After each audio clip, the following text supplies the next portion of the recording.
Look, a big welcome to Jude. He played 325 games for the Swannies.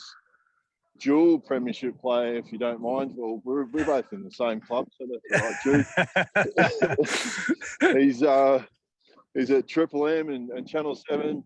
One of the other ones I discovered that I'm sure sits very high on the mantle. He's been inducted into the St Bernard's Hall of Fame, which is only just around the corner from where I am in Gladstone Park. So I didn't make it to St Bernard's, Jude. I wasn't probably. I went to Gladstone Park High School. I didn't. Buddy Park, fantastic.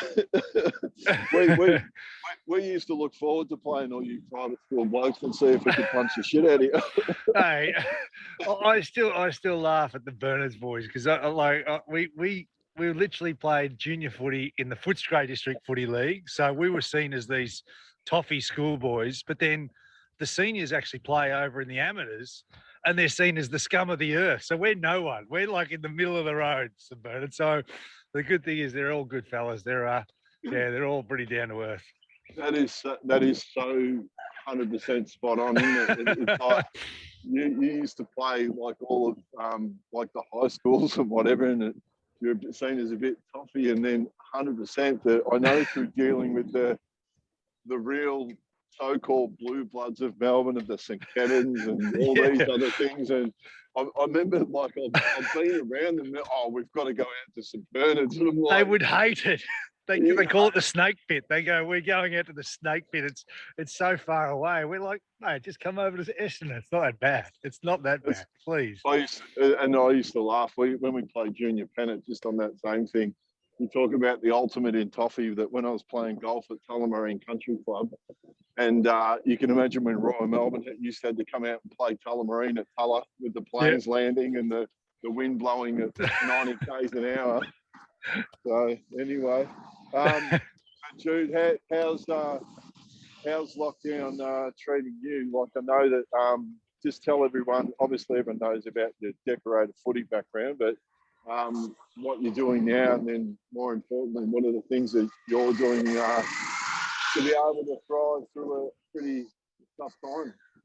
Yeah, it's I'm in lockdown Sydney at the moment. Out at the local park. There's about 500 metres from my house. It's a little local spot. Actually, you'd be pleased. There's AFL posts and stuff like that behind us up here, so they've done pretty well, the AFL here. But for me, I work for a US software company called Domo, so it's we've got a good team here in Australia. I've been working for them for about 5 years, so we've been able to work from home. I've got 2 young girls, so that's probably been the hardest thing. Is they're all sort of homeschooled at the moment, or remote learning, which I think if anyone's going through that, it's it's pretty tough. Like they're 9 and 6, so it's trying to create some space in the day for my wife and I, and just so we're not on top of each other. And obviously there's no footy at the moment in New South Wales, so I haven't had to do too much work on the weekends, but I do the radio, as you mentioned, with Wendell and Gussie Worland on a Saturday, just for a couple of hours. So that's a good chance to get out of the house a little bit. But just trying to keep that mental side of things as much as I can, like just keep a bit of balance. I thought last year I sort of tried to embrace it and just enjoy the fact that I was able to walk the kids to school and things like that. Like I just probably hadn't been able to do that previously too much. So just trying to just take a I guess a shit situation and just make the best of it as best we can. And have you been conscious of, like, still really maintaining the structure and your routine? Like, what are the sort of things that you've been really conscious of the longer it's gone on, or what are the things even from last year? What did you learn about all that stuff? Yeah, I learned that that I do need to be doing some physical activity, Corey. I think I climb up the walls if I'm not active and I'm not out and about. So I think for me, trying to get up early, train in the mornings. I had a training group which obviously is not allowed at this point now, but through last year, or training a couple of times a week with a small group and just trying to keep active. So that was really important for me, just to feel like I'd got the heart moving, got the mind mind cleared a little bit, and then deal with the day from there. So I've tried to keep that up a little bit. So hence I'm outside with the dog. I've got my dog here. She's a little a black retriever, which is a nice long-haired retriever. So yeah, we just sort of get out of the house a little bit and just try and break the day out. By the way, I think I nearly recognise. Are you not far from Jason McCartney in North Sydney? So yeah, this is a place called Lane Cove. So we're just near North Sydney there. So actually, the Swannies have trained down here in a pre-season here and there, and my girls do. Have done Auskick and stuff like that here, and it's just a good little local club. And speaking of the Swannies, I reckon when I would have traced it back, you probably would have started. So you really saw that sort of a bit of a transition from when you started. I suppose what I'm getting to is you were really a part of when they really developed the Bloods culture. Can you give everyone a bit of an insight? Because it's quite interesting that obviously come off the period of where they played in the finals and played in grand finals against us in the late in '96, but then you would have really been a part of the leading teams and all that sort of thing. And just on that, you'd be very proud to still see that it's continued on today as well. Absolutely. Yeah, no, I think having lived and breathed, I guess, the Bloods culture and being under Roosie during that whole period and then into John Longmire afterwards, I think that's something I'm really proud of. I think we when I came on, I think I came into the Swans about '99, and we had some superstars. I mean, we had Plugger, we had Kell, and all the guns and that sort of stuff. But it was a bit of a side that had accepted mediocrity for a fair period. We'd get to the finals, they'd get bundled out straight away. So we needed to put something in place that was going to deliver sustained success. And Roosie was just phenomenal. I mean, it was all around just actually putting your egos to the side. We're all committing to the team, and I love the fact that I can step back into the Swans now and see the bones of what was built in 2002, 2003.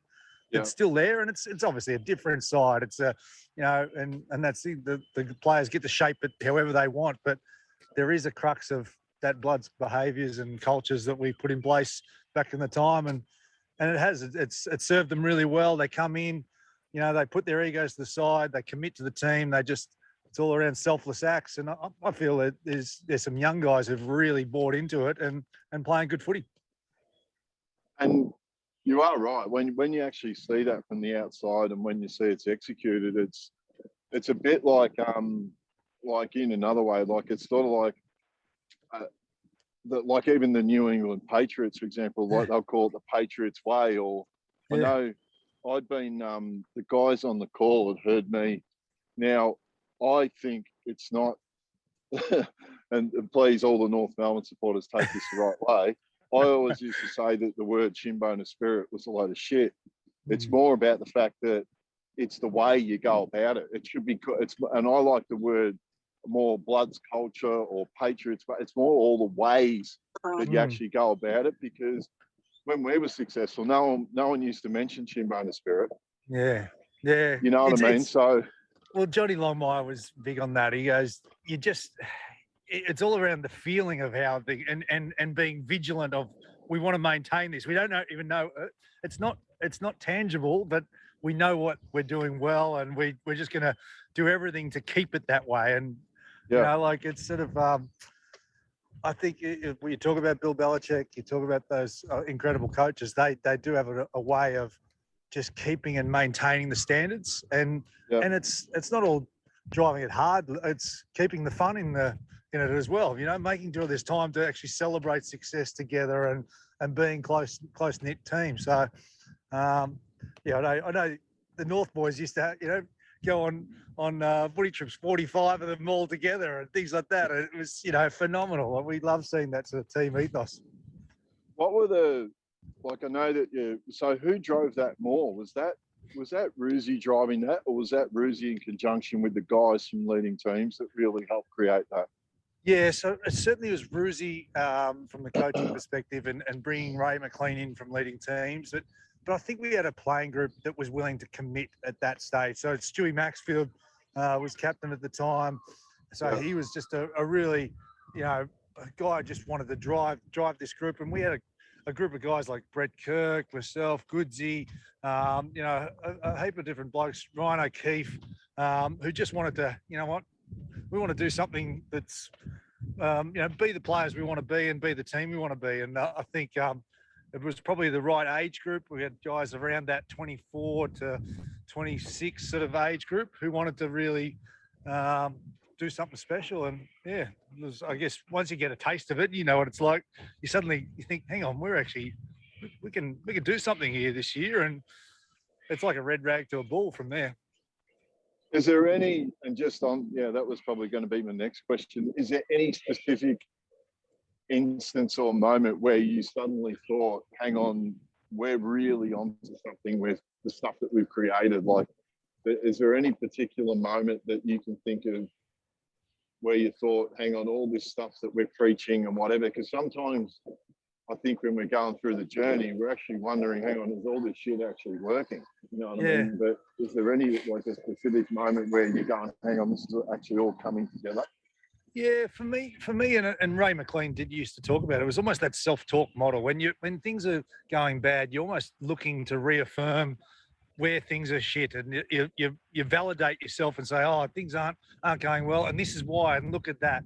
Whereas we actually started to put things in place, and we actually had, if you look back at the record, we actually played pretty well against, which was the best team at the time, Brisbane Lions. They had the 3-peat, and through that period when Roosie put the Bloods culture in place, we actually had a couple of really good wins, and being able to feed off that and say, look, when we put it together, we can compete against the best, and we would start to reaffirm that, you know what, we're not going to give up at any particular point in a game. We're just going to fight it out, and if we can do that consistently, well, we are a good side, and then suddenly it just validates that positive self-talk from there. So I think that's something that I've taken into life as well, like just that ability to reaffirm, hang on, this is only short term here. We can fight my way through it, and also work together to get a good positive outcome.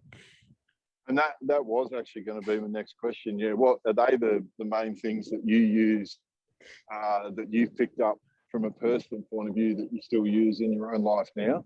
Yeah, I think the big one for me was resilience. And, from a long career in footy and a successful career in footy, it's not all roses, it's not all premierships, it's not, and that's the same with life. It's like the whole journey along a footy career has taught me that you need to have really thick skin at times. You need to have good support from people around you, and sort of maintain that resilience. And I guess it's just I've been through some incredible lows during my footy career, and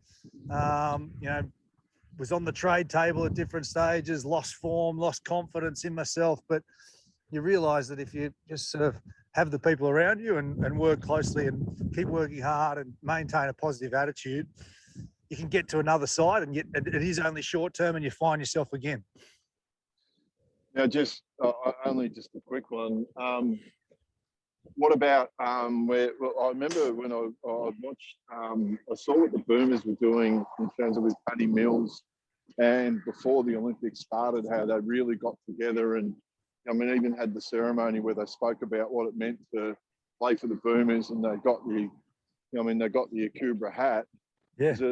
Isn't it funny now when we're talking about this sort of stuff, and you're seeing the success that they're having, about a united team that's all on the same page and all going for the one cause?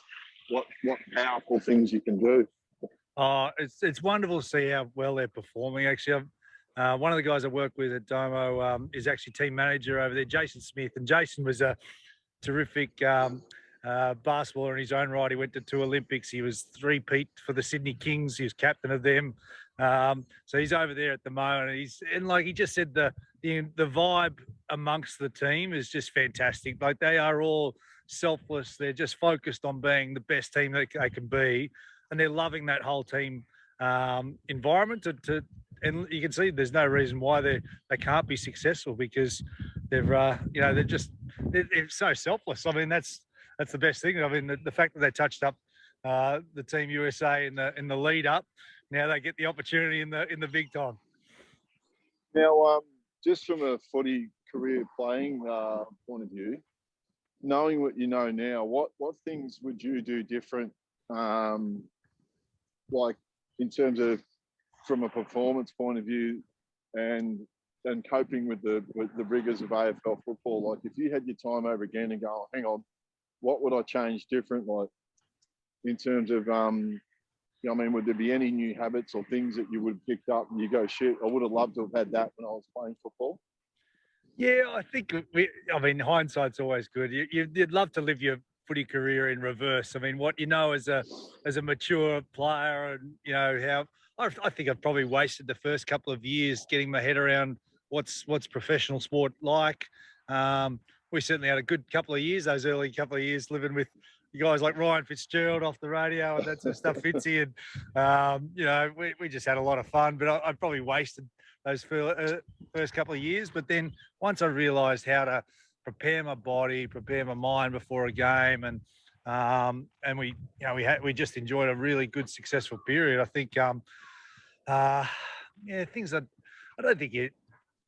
Sometimes I don't live with any regrets in that sense. I think I just sort of tried to commit to the team constantly, get myself really well prepared, and in the end we have a good long sort of career. I think end up playing for 15 years and played with so many great teammates along the journey. So yeah, really pleased with the way it sort of all ended up. But I always look back at it and think, I could have. Had played 5 games and then finished up my career. So I was really thankful that I was able to hang around and, eke out a pretty good career.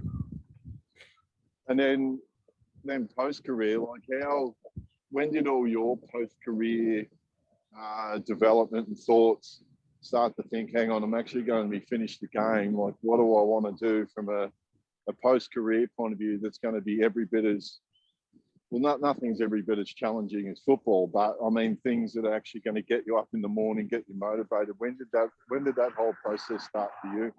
Yeah, it's a big challenge for a lot of guys. I think they finish and females who finish their sporting career and they haven't thought about the end before it's there. And I think I was pretty lucky that I had really good mentors. I mean, Ron Joseph was my manager back in the day. Ronnie was always wonderful in sort of saying, have a think about what else you can be doing, like whether it's doing some university, doing a trade, or, have a bit of balance in your life. And even players that I played with, guys like Leo Barry, I saw them transition out of the game and go straight into really good jobs because they were thinking about the life after sport before it got there. And the ones who I really feel for are the ones who probably turned up at the end of their career and go, oh, what now? And you're like, shit, it was too late. It's too late by that stage. There's so many incredible networks of people amongst footy clubs.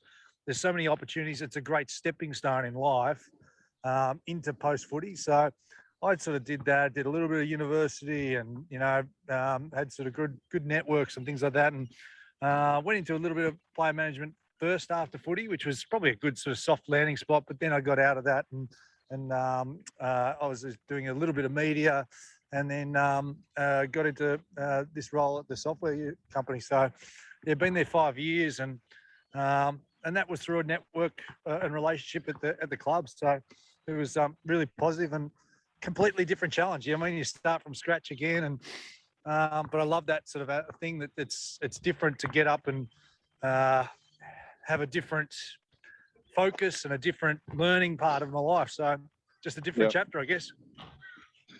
Now, I use in the longer interviews that I've done with a lot of people, from Wayne Carey to James Hurd to Eddie Maguire and a lot of different people, I always try and ask them this question. Where was the fork in the road moment for Jude Bolton that it could have gone either way? Like, well, I mean, where you look back and go, well, shit, I could have gone one way or the other. Where was the moment for you? I think probably for me is probably around 2007. I mean, I remember being on the trade table in the end of that year, and we had a bit of a reshuffle of all the team. I was in the leadership group at the time, and I can still remember we'd been bundled out of the finals, and for me, we looked in the leadership group, and the group was sort of basically saying, we've got to change. We're not going to be able to compete with the best. We got to make some changes amongst the list. And I looked around. I was like, all right, I'm in the gun here. I'm 27, turning 28, and I think I was probably I had plateaued in my career a little bit. And for me then to look around and then think, look, I think the club's probably going to put me on the trade table or whatever. I think it was a bit of a wake-up call to like reset. What do I want to do? And I mean, unlucky it ended up being Sean Dempster and Adam Schneider went to St Kilda that year. So they were traded from the Swans. I probably got a bit of a reprieve, but it reset myself. And then from there, I was able to, get my, I guess, focus all on footy and things like that and get myself right and, rediscover my form. And I think I played some of my better footy at the age of 29, 30, and really enjoyed those years. And then obviously to win in 2012 was just, that sort of just really was something really special for me. And obviously then you sort of, become a dual premiership player, but also play with a completely different new group of blokes. So really proud that we were able to have some really good years. So that just changed my focus. And then obviously that leads into different media roles and things like that, because you've been in another successful team. So that was probably a fork in the road for me. But literally I could have been on the outer, trying to find my feet, moving the family, doing all that sort of stuff. So that was a big change for me, and a good wake up that you have to really reset as a person throughout a career. And it's probably great advice for a lot of people with everything that's going on now with COVID and whatever. It's probably is a good chance to sit back and reset, and sometimes a reset can actually be a really good thing. So so reprioritize what's important to you. I probably wasn't thinking that footy was important, or maybe sometimes it might be another focus of your life, but I was able to change that, put things in place, set some goals for myself, and then go out and try and achieve those. So so that's probably something I'm look back and think that was a probably fork in the road moment that was important for me. Now, I did mention it off the top, and it's a lot of the values that I do really love, a lot of the values that you've got you a life with Gus and Wendell. Just give everyone a bit of an insight into how you got into that and what attracted you to that. Yeah, I've known Gussie for a long, long time, and we're lucky enough now to go in and do a radio show. It's all around sport on Saturday, so it's a good reprieve from the COVID sort of side of things as well. We sort of get in there and have a chat to some amazing people. But Gussie's just like, I always say to him, mate, you're doing legacy sort of stuff. It's incredible what he's doing with Gotcha for Life. It's an organisation that really aims to improve the mental health and mental fitness for people that have really struggled at different stages. And he gets out to rural areas, does different workshops, and some of these workshops are just so powerful, where they're just trying to create a level of vulnerability where people, as particularly as blokes who probably never really scratch the surface of your actual true feelings and put yourself out there, being a bit more vulnerable to support your mates and things like that, because we're all going through different times and really tough times at different stages. And he always talks about having a gotcha for life mate, and someone's there for you, someone that you can speak with gravity with, and he's just doing sensational stuff. So I've been an ambassador for them for a number of years, and really enjoy. Just like this. I mean, you start to build momentum, and people realise that, hang on, that's an important part of my day and what I do, and the impact that it has is just phenomenal. I mean, Gussie's one that'll have a call from someone that might be in a really bad headspace. He pulls over on the side of the road, drives through the next traffic lights, pulls over, and we'll speak to them for a couple of hours and get them back on a level keel, get them to go and see some help. So that sort of stuff is just so impactful. And, you know, if it saves one person, it's incredible, but I know it's saving, you know, hundreds and hundreds. So it's incredible.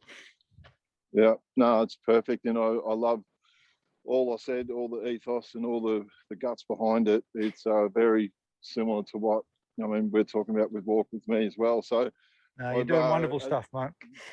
As I've said to everyone, Jude, the time does go very quickly. We're not far out of time, but I know that we'd have time for maybe one or two questions from the floor. Is there anyone out there that's for sure got a question for Jude before we let him go?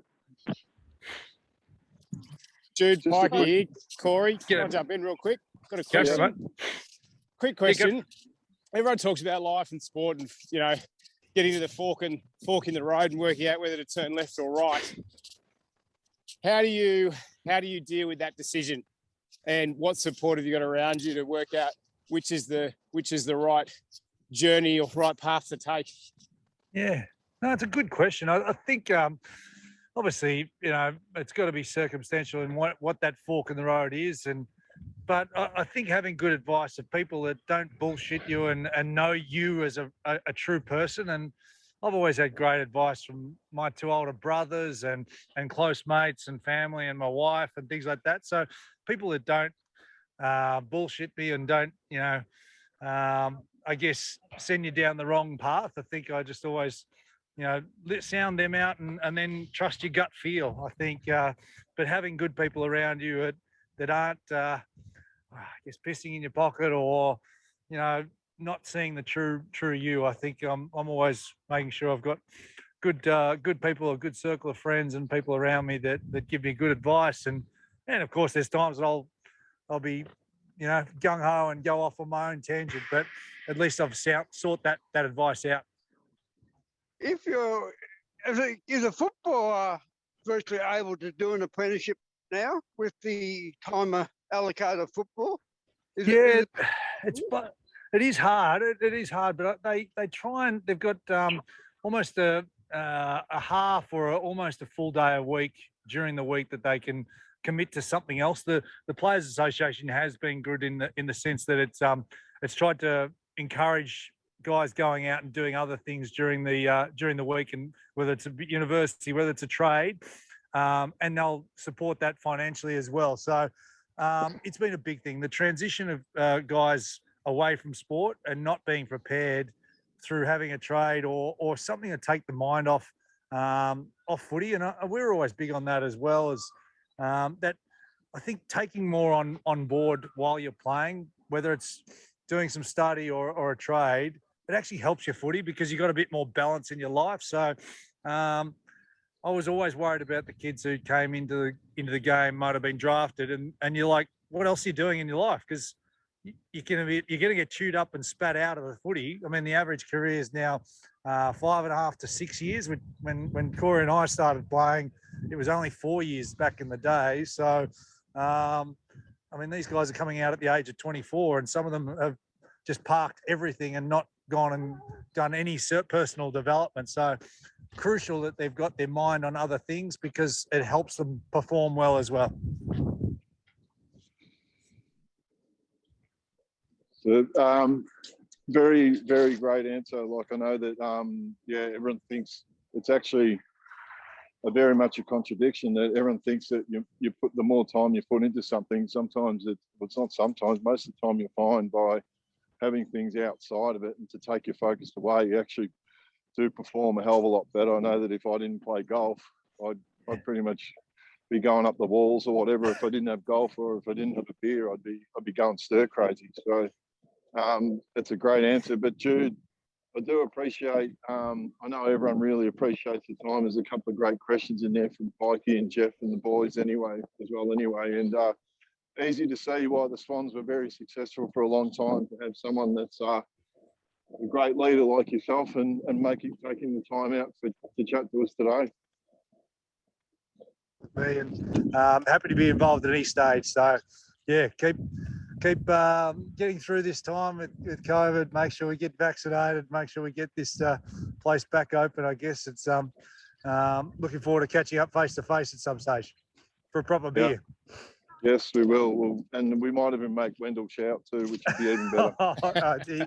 It's hard. You're hard pressed there. I think that's, yeah. Let's get him to pay for one. Maybe we'll see. All right. Thanks, mate. Cheers, guys. Have a good one.